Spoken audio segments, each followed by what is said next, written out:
être en phase de nous-mêmes et pouvoir atteindre nos objectifs. Donc, oui, le développement personnel se veut d'être fait sous différentes formes. Chacun a ses soucis, chacun a ses défis, chacun a ses challenges. Donc, c'est un ensemble de pratiques qui sera conçu pour tout un chacun en fonction de ses besoins. Mais ces pratiques sont faites. Pourquoi? Parce que nous avons besoin d'avoir la confiance en soi. Parce que je pense que dans ce monde d'aujourd'hui qui est devenu très exigeant, on a besoin d'avoir la confiance en soi. Elle est importante. Mais pour cette confiance en soi, il faut la connaissance de soi. Donc, quand on parle d'objectifs du développement personnel, ce qu'on vise en premier, c'est la connaissance de l'être humain. Qui nous sommes, comme on l'avait traité l'autre jour. Donc, c'est important. Qui nous sommes va déterminer souvent là où nous irons et par où nous allons passer. Après, quand on parle de connaissance de soi, c'est tout ce qui fait la personne au-delà du fait qu'on soit des humains, au-delà du fait que nous sommes faits de chair, de sang et ainsi de conscience, de morale, ainsi de suite. Nous sommes un ensemble de... Donc tout ça, c'est la connaissance de soi. Parce que si on ne se connaît pas, on ne peut pas incarner quelque chose. Si on ne se connaît pas, quelles sont les missions que nous allons suivre, quelle sera notre vision de ce monde-là, quelles seront nos préoccupations, quels seront nos objectifs de vie. Donc, qui nous sommes est tellement important que le premier plutôt objectif visé par le développement personnel, c'est la connaissance de soi. Se connaître d'abord, s'accepter tel qu'on est pour pouvoir faire de sa vie quelque chose et pouvoir peut-être atteindre ses objectifs de vie, pourquoi pas. Après la connaissance de soi, on nous parle de quoi? De la valorisation de nos potentiels et de nos talents.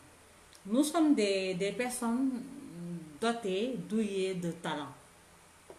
Qu'on le sache ou pas, qu'on soit conscient ou pas, nous avons nos talents, nous avons nos potentiels. Certains arrivent à déceler les talents qui sont nôtres. D'autres arrivent à déceler les potentiels et les travaillent pour un jour en faire des atouts. Mais chaque humain, tout un chacun a des talents. Maintenant que les talents soient cachés, soient valorisés, soient mis en avant, nous en avons. Et c'est important de les connaître pour les valoriser. Nos potentiels aussi. Moi, j'ai l'habitude de le dire, hein, nous sommes des dons de Dieu. Dieu nous a tellement dotés que souvent on n'est même pas conscient de tout ce que nous avons en nous. Et souvent, c'est dans les moments dans les situations, les moments de crise, dans les complications, les problèmes, les contraintes, qu'on arrive à déceler tout ça. Parce que c'est tellement important. Et à chaque situation, souvent, nous redécouvrirons. Quand nous vivons des galères, quand nous vivons des choses extrêmement compliquées, on se voit que nous sommes dotés de beaucoup plus que ce que nous pensons. Nous avons des forces incroyables. Nous avons des potentialités extraordinaires. Et avec le développement personnel, c'est ça. On veut valoriser les potentiels et les atouts de tout un chacun. Et après, pourquoi valoriser? Parce que l'autre jour, j'en parlais en les compétences. Parce que quand on parle de talent, c'est nos savoir-faire. Nos savoir-faire font nos compétences. Et ça fait quoi? Ça fait que nos profils soient des profils qui vont convaincre, des profils qui vont rassurer, des profils sur qui on pourra compter pour un projet, pour une mission, pour une vision, ainsi de suite, ainsi de suite.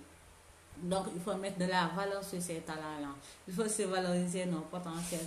Parce que ce sont ces potentiels qui nous sommes souvent, et nous les ignorons. Ou bien souvent, nous ne prêtons pas beaucoup d'importance à ça, alors que c'est tellement important.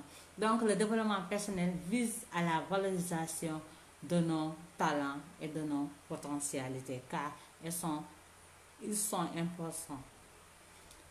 L'amélioration aussi de la qualité de vie. Oui, nous vivons. Oui, nous avons nos vies remplies de nos quotidiens. Il y a des gens qui vivent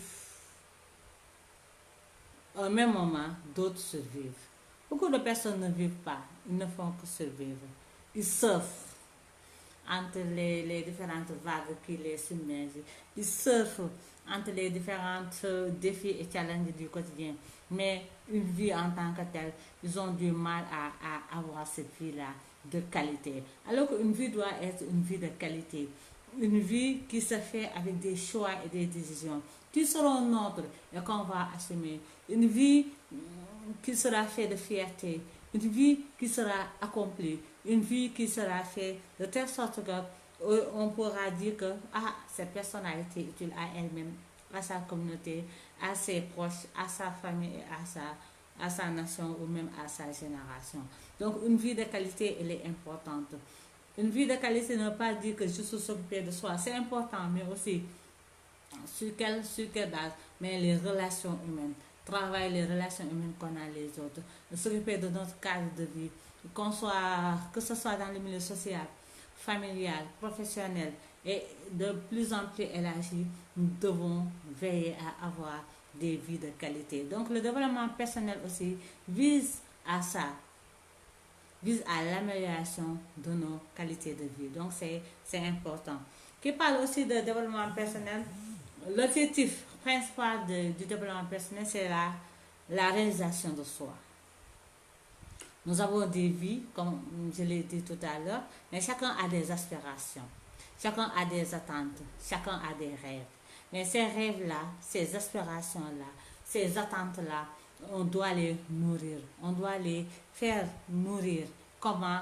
Par les actes qu'on pose, comment? Par les sacrifices qu'on fait, comment? Par tous ces ensembles de pratiques et d'attitudes à adopter pour qu'un jour, on se dise que moi, j'ai pu me réaliser. J'avais tel objectif, je l'ai atteint. J'avais telle aspiration, aujourd'hui c'est devenu une réalité. J'avais un rêve et ce rêve a été concrétisé. Donc le développement personnel veut que tout un chacun vit une vie réussie. Maintenant, oui, la réussite de l'autre n'est pas ma réussite. Ce que l'autre peut déterminer comme succès, c'est pas. Donc chacun a ses objectifs de vie. Et par rapport à ses objectifs de vie, par rapport à ses aspirations personnelles, par rapport à ses rêves personnels, on pourra savoir est-ce qu'on a pu se réaliser ou est-ce qu'on a pu atteindre notre objectif. Donc ça aussi, le développement personnel, il tient énormément. Parce que quand on se réalise, quand on est en paix avec soi-même, quand on est fier de soi, quand on a atteint ses objectifs de vie, donc là, on peut dire que là, le développement personnel a arrivé à atteindre l'un de ses objectifs principaux. Donc, tout ça sont des objectifs et des buts que se fixe le développement personnel. C'est pas seulement qu'on parle de timidité, c'est pas seulement qu'on parle de confiance en soi, elle est capitale la confiance en soi. C'est pas seulement qu'on parle d'avoir des rêves, de les nourrir, mais c'est beaucoup plus important, c'est beaucoup plus profond que ça. Parce que quand on parle de développement personnel, on fait allusion à des paramètres très importants, des paramètres très importants de notre quotidien. Donc, ça veut dire quoi? Le premier paramètre à tenir en compte, c'est le développement physique. C'est le développement physique. Et quand on parle de développement physique, ça veut dire quoi? Ça veut dire que, comme nous le renvoie le nom physique, on fait référence à notre corps, on fait référence à notre physique. Et quand on parle de physique, c'est le corps, mais qu'est-ce qui fait le corps? C'est ce qu'on est en tant qu'être humain, hein? La chair, les organes, tout ce qui fait l'être humain, c'est ça le corps, nos membres, ainsi de suite, comme tout un chacun le sait. Après, on parle de la santé. Le développement physique est le premier aspect à tenir en compte dans le développement personnel. Sans ce développement physique-là, souvent c'est compliqué. Il y a beaucoup de gens qui n'ont pas pu mener leur vie comme ils le voudraient, jusqu'à parce qu'ils ont eu des problèmes de santé. Beaucoup qui n'ont pas pu réaliser leurs rêves parce qu'ils ont eu un handicap. Beaucoup qui n'ont pas pu réussir une cause juste parce qu'à un moment donné, ils étaient affectés par une situation de santé qui était en détresse. Donc, c'est important la santé. c'est le premier levier à travailler. Si nous voulons un jour réussir, euh, quand on réussit, c'est juste pouvoir arriver à atteindre nos objectifs de vie, excusez-moi.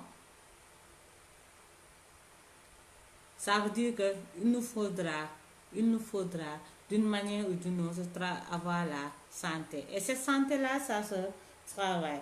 C'est pas quelque chose qui nous vient comme ça du jour au lendemain, mais ça se travaille. Oui, certains sont dotés d'une santé de fer.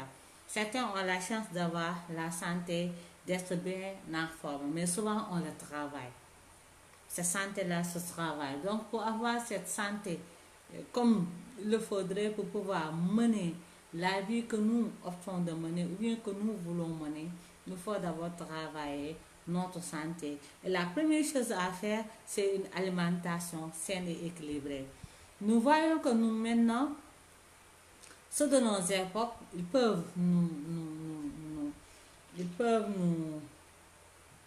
comment je vais l'appeler, nous qui sommes du monde d'aujourd'hui, on peut se le dire, hein. Maintenant on est là à parler de maladies qui n'étaient pas avant des maladies assez qu'on voyait souvent. Il faut voir juste les cancers. Les cancers, souvent, c'était juste par disposition génétique, tu étais ça, et souvent tu développes cette maladie. C'était rare que certains qui n'avaient pas les gènes puissent les développer du jour au lendemain. Et regardez les différents types de cancers qu'on peut avoir. Et d'autres maladies qui sont des maladies, on ne peut pas les appeler nouvelles, mais qui avant ne fatiguaient pas ou ne tuaient pas nos grands-parents ou nos aïeux. Ça veut dire juste une chose, qu'il y a un problème avec l'alimentation. Parce que est-ce qu'on mange toujours sain? Parce que souvent on est là à nous dire il faut éviter le sel, il faut éviter le sucre, il faut éviter les choses gras. Tout ça, c'est parce que on a remarqué que tout ça peut être la source ou la raison de certaines maladies. Donc pour éviter tout ça, qu'est-ce qu'il faut? Il nous faut quoi? Manger sainement. Et c'est quoi manger sainement? Il faut savoir quand manger et comment manger et quoi manger. C'est important, mais aussi de manière équilibrée. Donc si on arrive à bien manger et de manière équilibrée, donc on peut compter un jour pouvoir avoir cette vie saine-là, cette santé-là qui nous permettra aussi de mener nos vies et nos activités. Après la santé, on a quoi? Après la santé, on a le sommeil. Dormir suffisamment, excusez-moi. Oui, nous savons qu'on a maintenant des journées de travail assez longues, assez dures. Et après, une fois arrivé à la maison, il y a d'autres responsabilités qui nous attendent. Donc, ce n'est plus aussi facile qu'avant de pouvoir avoir un temps de sommeil assez normal. Il faut savoir que le sommeil est réparateur et le sommeil est bénéfique à l'organisme. Donc, nous aussi, nous devons plus tendre à ça, à dormir plus. Parce que quand on dort bien, suffisamment, on pourra régler plusieurs choses qui se passent en nous, que seul le sommeil peut gérer. Donc, un sommeil suffisant aussi nous permet d'avoir une bonne santé. Mais après aussi, le développement physique se voudrait qu'on ne soit pas sédentaire. On voit que maintenant, hein, vu que les moyens de transport particuliers sont devenus une nécessité, chacun est véhiculé, presque la majorité d'entre nous sont véhiculés, et on voit que souvent on ne marche pas assez. On prend la voiture, on va au boulot, après on fait les courses avec, après on rentre. Maintenant, l'exercice physique, l'effort physique qu'on faisait, on a tendance à diminuer cet effort que nous fournissions avant pour pouvoir garder la forme. Et ça nous rend sédentaires. Il y a des gens, avec surtout ce qui se passe maintenant avec les livraisons à domicile, même le fait de marcher, aller chercher quelque chose, tu restes chez toi, tu fais la commande et on te livre à l'instant ou bien quelques minutes après. Tout ça sont des facteurs du progrès, mais qui font que l'homme commence à se sédentariser. Donc, être partisan du moindre effort. Et ça aussi, ça ne permet pas de garder la santé. Donc c'est important de savoir que nous devons aussi éviter la sédentarité, faire plus d'efforts physiques. S'il le faut, si on n'a pas le temps d'aller salle, bien de faire des exercices réguliers, mais on peut adopter la marche qui est assez complète et qui est aussi très bénéfique pour le corps humain. Mais aussi prendre soin de nous, c'est important. Il faut qu'on sache que on doit prendre soin de nous. Ne pensons pas que c'est un luxe de prendre soin de son corps, de prendre soin de son organisme. Ça aussi, c'est un élément fondamental du développement physique. Donc, quand on parle de développement personnel, c'est d'abord le développement physique, une santé, et ça, on peut l'avoir, cette santé-là dont nous avons besoin, avec une alimentation saine et variée, un sommeil suffisant, mais aussi faire beaucoup d'exercices et prendre soin de nous. Après le développement mental, on pense à quoi? Après le développement physique, on passe au développement mental, le mental. Le mental est capital en toutes choses. Nous sommes dans un monde où, même on parle maintenant d'intelligence artificielle, tout est intelligence. Intelligence émotionnelle, intelligence artificielle. Donc, on est dans un monde où la dernière rempart est pour les intelligents, ceux qui font travailler leurs esprits. Donc, il faut savoir que nous devons adopter dès maintenant cette démarche à savoir que nous devons un développement mental. Le développement personnel tient énormément à ça.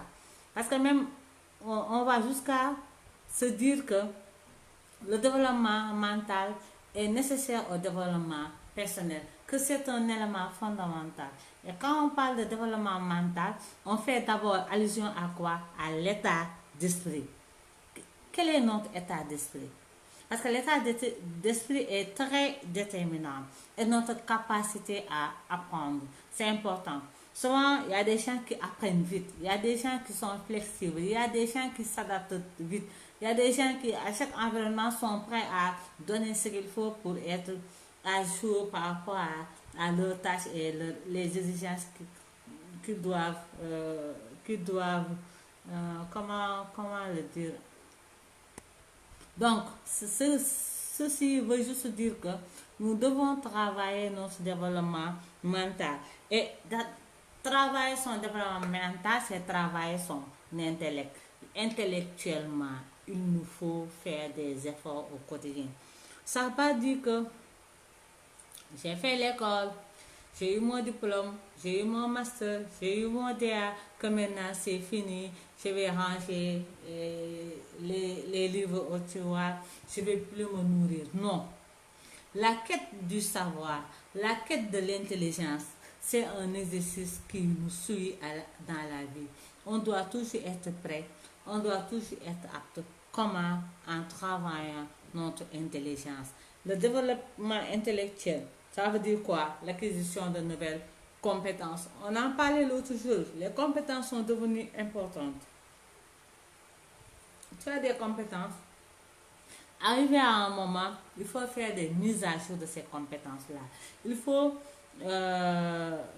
comme le font les systèmes de téléphone, à chaque fois, il y a des mises à jour qui sont là pour les applications. On fait ces mises à jour. Nous aussi, en tant qu'êtres humains, en tant que des dons de Dieu dotés de cette merveille-là qui est l'intellect, on doit aussi faire des mises à jour. Quoi?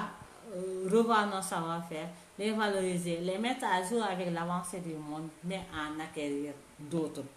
Parce que de plus en plus, on voit qu'il y a des compétences qui sont nécessaires.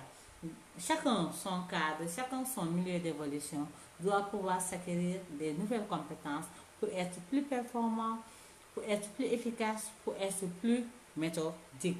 Après l'acquisition de nouvelles compétences, on peut parler même l'apprentissage de nouvelles langues. On voit que maintenant, les postes de cadre supérieur, bien de management, même exigent l'anglais.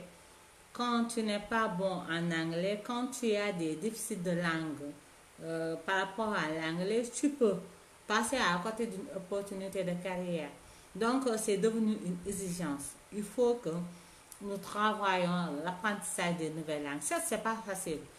Les défis de temps, les défis de avec tout ce que nous attend au quotidien, c'est pas facile. Mais il faut savoir que c'est aussi important l'apprentissage des nouvelles langues. Mais quelque chose qu'on a aussi tendance à maintenant délaisser, qui est la lecture. Avant, on lisait énormément et tout le monde sait que les livres nous font grandir parce qu'on apprend énormément de choses avec les livres.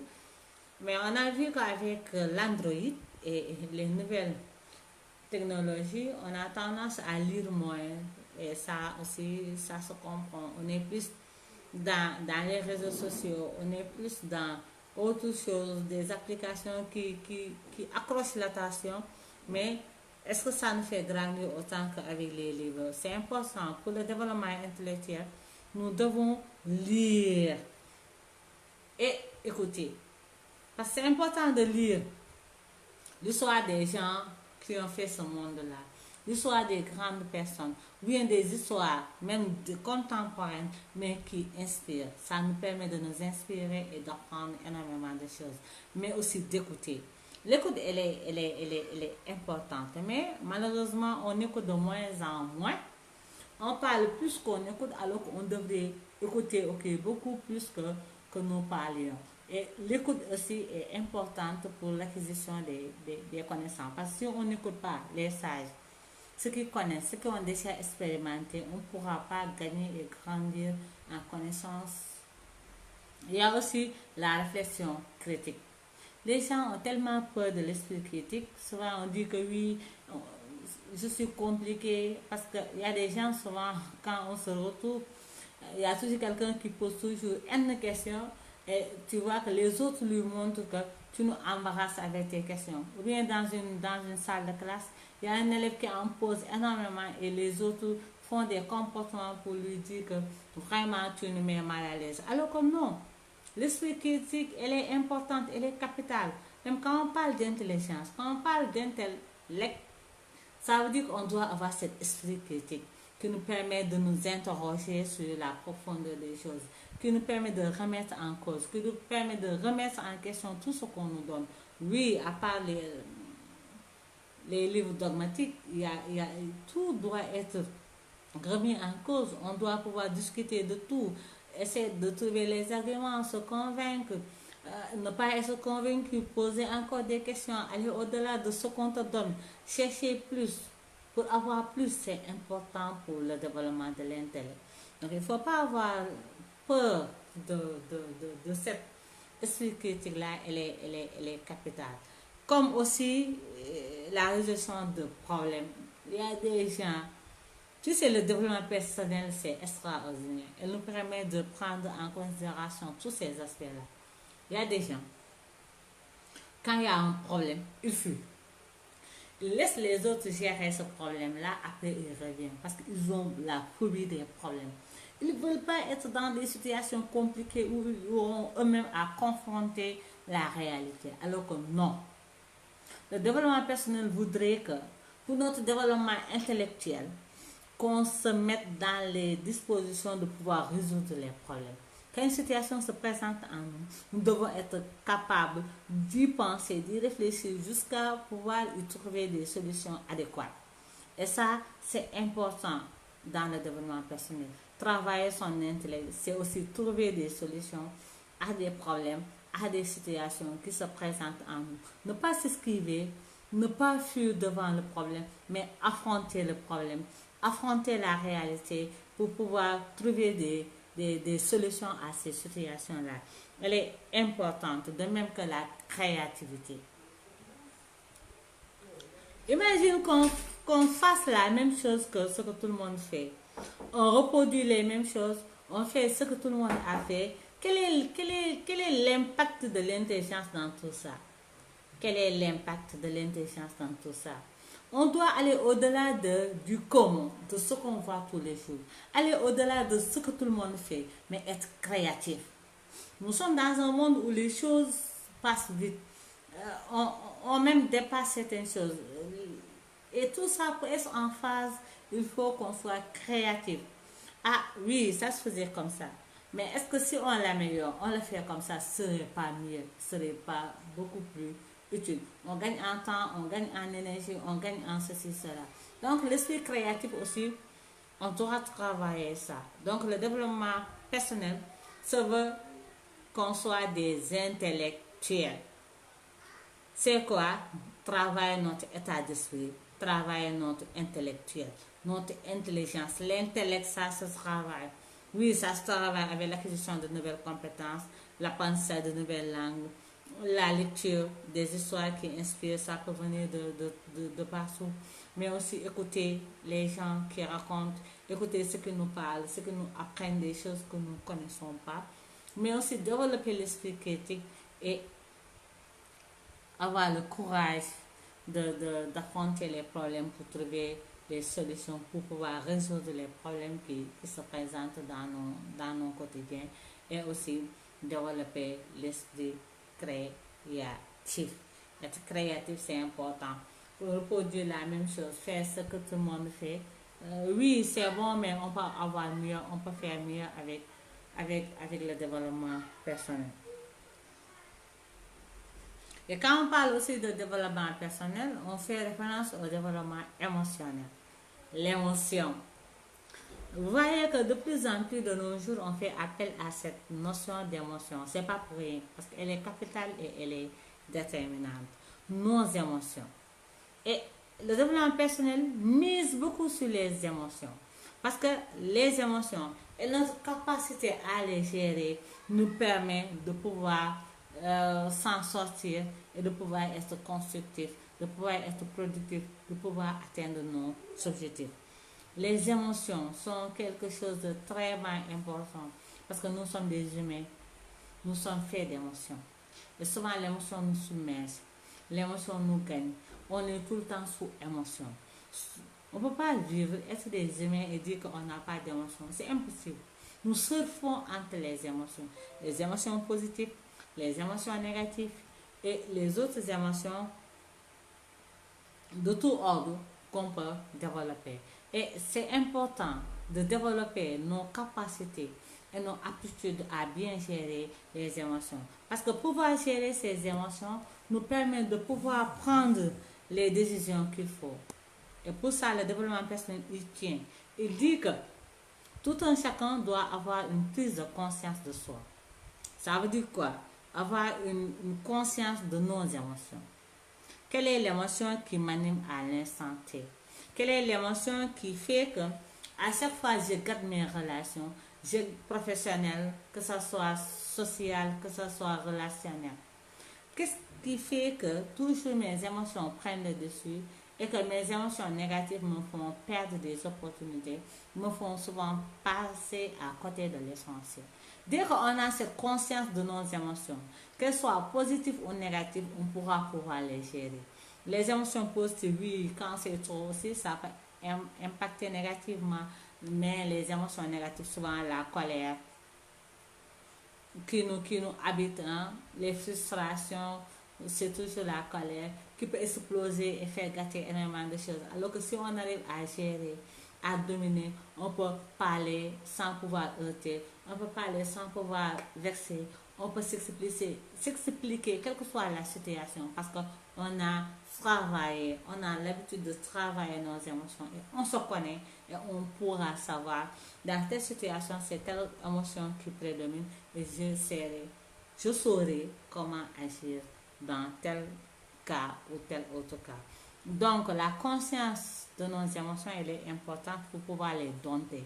Après, on parle de la gestion du stress. Un autre facteur qui, chez certains, c'est un booster. Il y a certains chez qui, c'est le stress qui les booste, qui les pousse à aller de l'avant. Parce que quand ils sont stressés ou en situation de stress, ils sont plus productifs, ils donnent plus et ils trouvent les solutions qu'il faut quand ils sont sous pression, sous tension. Il y a d'autres, le stress les inhibe. Quand ils sont stressés, ils perdent toutes leurs facultés, ils ne peuvent plus rien faire. Donc quand on est conscient de par rapport à le stress, est-ce que je suis productif ou je ne suis pas productif? dès l'instant, on pourra savoir comment gérer notre stress. C'est pas facile. Parce que dire que je ne suis pas stressé ou bien je ne suis jamais stressé, c'est pas vrai. Nous sommes souvent stressés quand quelque chose se tient à cœur, quand quelque chose est important, quand les moments sont déterminants. Oui, on est censé ressentir de l'estress ou bien subir de l'estress. Et ça aussi, on peut les travailler. Et le développement personnel nous permet de travailler aussi cette gestion du stress. De même que la communication. La communication est devenue un élément incontournable dans le monde d'aujourd'hui, que ce soit en famille, que ce soit en couple, que ce soit en société, que ce soit en, en entrepreneuriat, que ce soit dans le cadre professionnel, dans le milieu associatif, en militantisme, partout où nous évoluons, partout où nous sommes, la communication est devenue capitale parce que nous sommes appelés à nous exprimer. Nous sommes appelés à échanger avec les autres. Nous sommes appelés à tisser des relations avec les autres. Et ça, c'est à partir de la communication, qu'elle soit orale ou écrite, qu'on pourra être apte à pouvoir bien communiquer avec les autres. Parce que la communication te permet de savoir, si tu la maîtrises, comment parler à telle situation. Ah, telle personne est comme ci, comme ça, j'ai une idée de la personne, je saurai comment l'aborder. Ah, celle-ci est frustrée, quelle approche adopter. Donc, la communication répare énormément de choses. Et avec la communication, que ce soit en développement personnel, que ce soit en entrepreneuriat, on peut faire ou en affaires, ou en politique, dans presque tous les aspects de notre quotidien ou de cette vie-là, la communication peut nous permettre d'atteindre nos objectifs. Si on la comprend et si on sait bien le faire, quand parler, comment parler et avec qui parler. Donc, ça c'est très important. Et il faut aussi savoir que le développement personnel prend en charge la communication aussi sur l'aspect émotionnel. L'estime de soi. Il y a des gens qui ne s'aiment pas. Il y a des gens qui se détestent. Il y a des gens qui ne sont pas fiers de ce qu'ils sont. Il y a des gens même qui arrivent à se renier. Mais comment pensons-nous dans ce monde-là, sans identité, sans estime de soi, on pourra valoir quelque chose. On pourra un jour se réaliser. On pourra un jour atteindre nos objectifs de vie. Si nous-mêmes, nous ne sommes pas fiers de nous. Nous n'avons pas une bonne estime de nous-mêmes. Ah, on dit tout le temps, on est là, négatif, on se remet en cause, on se, on se, on se, on se, on se, on se, on se, on se jette. Toutes les qualificatifs négatifs, on se les jette à soi-même. On parle toujours plus l'autre que soi-même. Tout ça sont des choses qui nous impactent inconsciemment. Tu peux le faire sans le savoir. Mais dès que tu le fais, toi-même, tu te dévalorises. Et à l'instant T, toi-même, tu te freines dans plusieurs choses. Donc, il faut avoir une bonne estime de soi. Avoir la confiance en soi. Parce qu'il faut savoir que quand on doute aussi, on ne pourra pas aller loin. Imagine, quand tu doutes de toi-même, quand tu as peur, il faut savoir quelles sont tes peurs. Chacun a ses peurs. Qu'on se le dise ou pas, qu'on les reconnaisse ou pas, qu'on arrive à le dire ou pas, à les partager ou pas. Tout un chacun a ses peurs. Maintenant, les peurs que nous nourrissons peuvent être différentes. Moi, j'ai peur d'échouer. L'autre a peur d'entamer, de commencer quelque chose.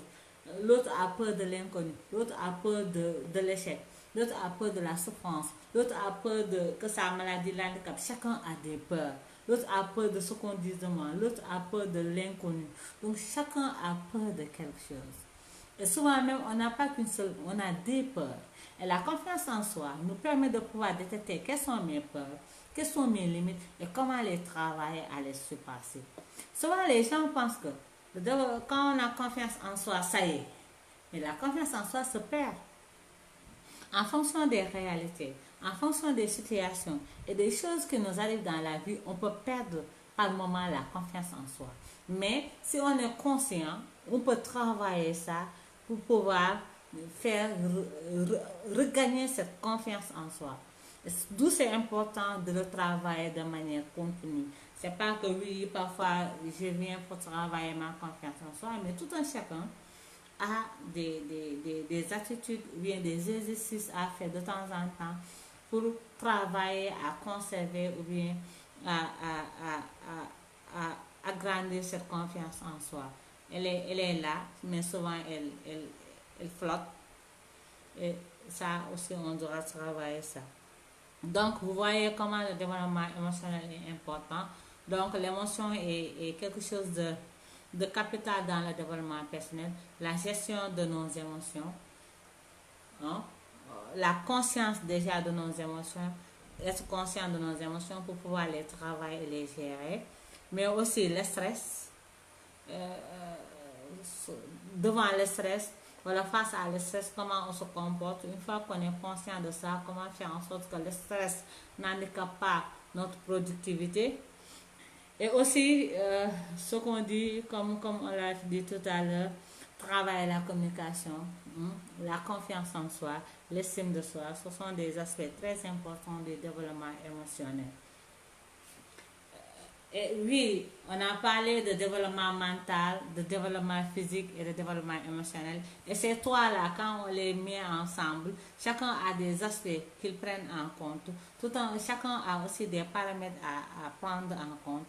Quand on fait la jonction de ces trois, là, on peut parler de développement personnel. Donc, vous voyez, il y a différents aspects qui sont pris en compte dans le développement personnel. Et quand on approfondit les recherches, on voit que c'est pas assez. Il y a d'autres qui nous parlent de développement social. Ils nous disent que l'être humain est un individu et nous, en tant qu'individus, nous évoluons dans une société. Et la société dans laquelle nous évoluons, on ne peut pas vivre sans ces normes-là. On ne peut pas évoluer et atteindre nos objectifs de vie, se réaliser, sans prendre en considération les réalités de cette société-là. Et pour notre épanouissement, pour la réalisation de soi, pour notre bien-être, pour notre épanouissement, il nous faut prendre en compte cette société-là. Et cette société-là voudrait que toute la population puisse s'investir et être utile à cette société-là, pour que tout un chacun puisse se retrouver dedans. Mais ça veut dire quoi? Que quand on parle de société, on parle du besoin de se loger, du besoin de se nourrir, du besoin d'obtenir de l'aide, parce que souvent les gens sont tellement orgueilleux. Il y a un ego qui est là très très développé qui font que les gens ne veulent pas demander de l'aide alors que c'est important. Ça fait partie du développement personnel. Être conscient de ses besoins, savoir que moi j'ai besoin de telle chose et je ne peux pas moi l'avoir seul. J'ai besoin de l'aide de X ou de Y, ça c'est important. Et aller vers X ou vers Y, pour lui dire j'ai besoin de toi, j'ai besoin de ton aide. Ça aussi c'est très important parce que nous sommes en société. Mais aussi exprimer ses besoins. Beaucoup les gens, pour se comprendre, parce qu'on ne peut pas être bien dans cette vie-là, hein, avoir la paix intérieure, hein, être en paix, en phase avec soi-même, sans être en paix avec les autres et être en phase avec nous. Souvent, on pense qu'on peut vivre solo notre vie. Mais ceux qui le font souvent, quand on échange avec eux, ils sont malheureux. Parce que l'humain a besoin d'interagir. C'est les relations qu'ils entretiennent avec les autres aussi font partie de ce qui fait vivre l'humain. Et ça te permet aussi d'acquérir un certain sentiment. Ce sentiment de soi, c'est important. De sentir qu'on est utile, de sentir qu'on existe, de sentir qu'on fait partie de quelque chose, c'est très important. Et ça, c'est le pourquoi que nous devons penser plus à nos relations personnelles, professionnelles, amicales ou ainsi de suite. Donc, pensons-y et veillons-y. C'est très important. Avoir des compétences, être utile à la société par ses compétences, par son savoir-faire, ou bien par. Donc, chacun peut être utile à sa manière. Donc, mais aussi connaître ses droits. Parce que quand on ne connaît pas ses droits, on peut aussi bafouer le droit de l'autre. Et il faut veiller à ne pas impacter négativement sur la vie de l'autre. Donc, c'est important de connaître ses droits et de les exercer tout en respectant le droit des autres. Mais aussi participer au processus de prise de décision. Comme on le dit en politique, tu ne fais pas la politique te fait. Tu agis ou tu subis, soit tu es acteur, soit tu deviens un suiveur. Et quand tu es suiveur, tu es obligé de suivre la logique qui est, ou bien le temps qui est donné. Alors que si tu es acteur, tu agis en fonction que cette décision qui sera prise pour ton intérêt, tu auras impacté d'une manière ou d'une autre sur cette prise de décision-là. C'est important. Il y a d'autres qui disent que, en plus du développement euh, social, il faut aussi penser au développement spirituel. Le développement spirituel, c'est important. Et quand on parle de développement spirituel, c'est les questions fondamentales du sens de cette vie, la quête de l'existence qui revient. Chaque âme a une quête. Nous tous, nous vivons, mais nous sommes en quête de quelque chose. Cette quête-là est fondamentale. Et je pense qu'il y a les questions fondamentales qui reviennent toujours sur le but de cette vie-là et le sens même que nous donnons à cette vie-là. Et le développement personnel peut être plus complet. Il y a des penseurs qui disent qu'il faut intégrer cet aspect aussi de développement spirituel. On ne te demande pas d'être plus spirituel, mais on te demande d'être conscient de ta spiritualité. Parce qu'en chacun de nous, il y a des nuances qui sont là avec les croyances et les religions, mais en chacun de nous, réside une spiritualité innée, naturelle, avec laquelle on est. Maintenant, cette spiritualité n'est pas quelque chose de matériel qui est déterminé par la personnalité, qui est déterminé par la posture, qui est déterminé par le matériel, au-delà de tout ça. Qui sommes-nous au fond pour pouvoir incarner quelque chose dans cette vie-là? C'est très important. Et ça nous permet d'avoir notre identité spirituelle. Et ça nous permet, ce sentiment de soi dont je parlais tout à l'heure, d'en être conscient, pour être en phase avec notre personnalité. C'est important. Parce qu'être en phase avec sa personnalité, c'est pouvoir déterminer son identité personnelle, mais aussi spirituelle, et faire en sorte qu'il y ait une combinaison, une synergie de tout ça pour te permettre d'avoir cette paix intérieure dont beaucoup aspirent, qui te permet d'avoir ce sentiment de bien-être et d'épanouissement. Parce que waouh, là, tu es en face de soi. Tu as pu traverser plusieurs étapes et plusieurs challenges. Tu es au bout du processus et tu peux te dire, oui, là, je me sens accompli. Voilà, je sais que je me suis réalisée. C'est très important. Voilà ces aspects-là du développement personnel que je voulais partager. Qu'on ne pense pas que c'est juste réductif aux notions de confiance en soi, aux notions de timidité ou bien aux notions des vies, des relations personnelles entre les gens. Mais ça va au-delà de ça. C'est notre propre personnalité, en quête de qui nous sommes, de mieux se comprendre, de prendre en charge notre développement mental, notre développement physique, notre développement émotionnel, surtout le développement mental. Il faut savoir que le mental, l'intellect nous détermine. Nous sommes dans un monde d'intelligence où l'intelligence prédomine. Donc il faut travailler cette intelligence-là avec les différents paramètres à tenir en compte, mais aussi l'émotion. Parce que l'émotion nous fait gagner ou l'émotion nous fait perdre. Connaître ses émotions, les maîtriser et les dompter, c'est très important. Savoir comment agir en fonction de ça aussi, c'est très important. De même que la communication, l'estime de soi, la confiance en soi, mais aussi l'aspect social et spirituel. Donc c'était ça mon partage de ce soir. J'espère que on va se revoir très bientôt. Sur ce, je vous dis bonne fin de journée et même on est en soirée. Hein. Bonne soirée et à bientôt, Inch'Allah.